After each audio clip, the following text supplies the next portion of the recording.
Petrol diesel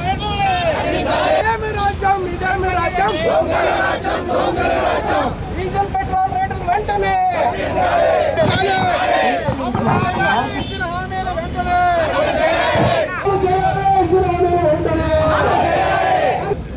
మరి ఈనాడు ఈ కూటమి ప్రభుత్వం ఇచ్చినటువంటి మాటల్ని ఇచ్చినటువంటి హామీల్ని తొంగలో దొక్కి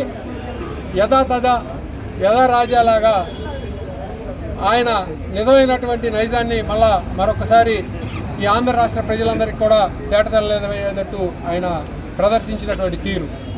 మరి ఆనాడు 2023, 24, 22, 23లో మరి ఊరూరా తిరుగుతా బాధుడు తమ్ముళ్ళు అని చెప్పి ఊరూరా తిరిగినటువంటి ఈ పెద్ద మనిషి మరి సకల శాఖ మంత్రి అయినటువంటి నారా లోకేష్ గారు మరి ఆ రోజు యువకాలంలో తిరిగితే మేము ఎటువంటి పరిస్థితుల్లో కూడా పెంచం అని చెప్పి మాట్లాడినటువంటి పరిస్థితి.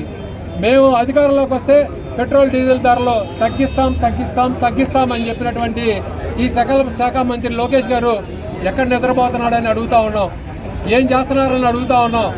మీరు ప్రజల్ని మోసం చేయడమే ఎజెండాగా పెట్టుకుని ఇచ్చిన హామీలన్నీ తొంగలో దొట్టి ఇప్పుడు నూతనంగా అదనంగా ప్రతి పౌరుడి మీద భారం వేసేటువంటి పరిస్థితి.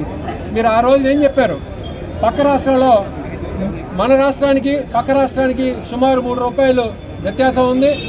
ఇక్కడ ఉన్నటువంటి వాహనదారుల యజమానులందరూ కూడా ఆ పక్కన ఉన్నటువంటి రాష్ట్రంలో ట్యాంకులు ఫుల్ చేసుకుని మన రాష్ట్రానికి వచ్చేటువంటి ఆదాయాన్ని తగ్గేటువంటి పరిస్థితికి వచ్చింది. నేను అనుభవశాలిని, నాకు 40 సంవత్సరాలు ఈ ఇండస్ట్రీలో అపారమైన అనుభవం ఉంది. నేను కనుక రాగానే ఖచ్చితంగా పెంచినటువంటి డీజిల్ రేట్లు తగ్గిస్తామని ఆనాడే చెప్పినటువంటి పరిస్థితి.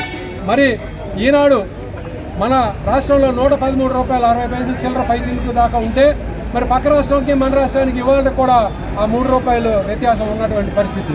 మరి ఈ అనుభవశాలి, ఈ అనుభవజ్ఞుడు మరి సకల శాఖ మంత్రి ఎక్కడ నిద్రపోతున్నారని అని అడుగుతా ఉన్నాం. మీకు చేత కావట్లేదా అని అడుగుతా ఉన్నాం. ఆ రోజు చెప్పింది అబద్ధమా అని అడుగుతా ఉన్నాం.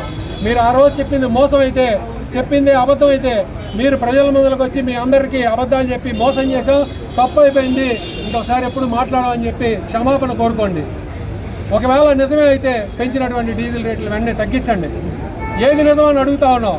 మీరు మోసం చేయడం నిజమా, లేకపోతే మీకు అనుభవం లేదన్నది నిజమా? అనుభవం లేనటువంటి వ్యక్తులుగా మీరు ఒప్పుకోండి. చేతనైతే ఒకవేళ మీది చెప్పిన మాటలే నిజమైతే కనుక ఈ పెంచినటువంటి డీజిల్ రేట్లు ₹3 వ్యత్యాసం ఉన్నటువంటి ఈ వ్యత్యాసాన్ని తగ్గించి మీ నిజాయితీని నిరూపించుకోండి. అంతేగాని చౌకబార్ మ్యాటర్లు, చౌకబార్ శాస్త్రలు, ఆదాయాలు ఇప్పుడు కొత్తగా నూతనంగా కొత్త డ్రామాకి తెరలేపారు. ఇప్పుడు చెప్తా ఉన్నారు ఆదాయం చేయాలంట. ఈ పెంచిన డీజిల్ రేట్లు ₹3 తగ్గించడం చేత కానటువంటి ఈ ముఖ్యమంత్రికి, ఈ సకల శాఖ మంత్రికి కూడా ఇప్పుడు కొత్తగా ఒక డ్రామా మొదలెట్టారు. మనం తక్కువ దూరాలు అయితే కనుక సైకిల్ మీద వెళ్ళాలి, లేకపోతే మనం ఎక్కువ వాహనాలంటే తగ్గించుకోవాలి. హాలిడే పీరియడ్ కింద నో వర్క్ హాలిడే, లేకపోతే నో వెహికల్ డే కింద ఒకటి ప్రకటించుకోవాలి, లేకపోతే కరెంట్ వెహికల్స్ని వాడాలి అని ఇప్పుడు కొత్తగా సెలవిస్తున్నారు. నీకు ఆ రోజు తెలియదా అని అడుగుతా ఉన్నాం. మీకు ఆ రోజు ఎందుకు చెప్పారని అడుగుతా ఉన్నాం. ఇచ్చినటువంటి హామీలు మీరు మేనిఫెస్టోలో పొందుపరిచారా లేదా అని అడుగుతా ఉన్నాం. మీరు పొందుపరిచినటువంటి వాస్తవమా కాదా అని అడుగుతా ఉన్నాం.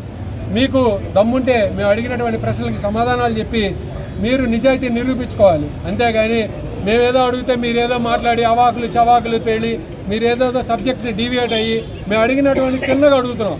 మీరు అనుభవశాలని మీరు చెప్పిన మాట వాస్తవా కాదా? మీరు తగ్గిస్తారన్న మాట వాస్తవా కాదా? మీరు తగ్గిస్తారా లేదా? తగ్గించకపోతే నేను మోసం చేశాను ఒప్పుకోండి. మీరు ఇచ్చిన హామీలు అమలు చేసేంత వరకు కూడా ప్రజల పక్షాన వైఎస్ఆర్ కాంగ్రెస్ పార్టీ పోరాటం చేస్తుందని తెలియజేసుకుంటూ, ఎందుకంటే ఈ పోరాటంలో అతి ముఖ్యమైనటువంటి విషయం ఏంటంటే రమారమీన ప్రతి ఆంధ్రప్రదేశ్లో